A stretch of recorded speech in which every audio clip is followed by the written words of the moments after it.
bilik səviyyəmizi necə müəyyənləşdirirəm deyirsinizsə, bu videomda mən bütün səviyyələr haqqında ətraflı məlumat verəcəm. Siz isə videonun sonuna qədər izləyin və öz səviyyənizi özünüz müəyyənləşdirin. Sadə ifadələri anlaya və istifadə edə bilirsinizsə, özünüzü və başqalarını tanıtıra, sadə suallara cavab verə bilirsinizsə, deməli siz A1 səviyyəsindəsiniz. Günlük həyatın sadə tapşırıqlarını yerinə yetirə bilirsiniz, amma mürəkkəb vəziyyətlərdə çətinlik çəkirsinizsə, deməli siz A2 səviyyəsindəsiniz. Tanış mövzularda yazılı və şifahi mətnlərin əsas məzmununu başa düşürsünüz.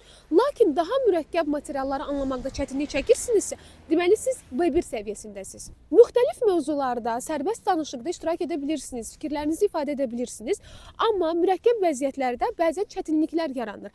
Deməli siz B2 səviyyəsindəsiniz. Hər hansı vəziyyətdə sərbəst və təsirli şəkildə ünsiyyət qura bilirsiniz, mürəkkəb mətnləri başa düşür və yüksək səviyyədə fikirlərinizi ifadə edə bilirsiniz.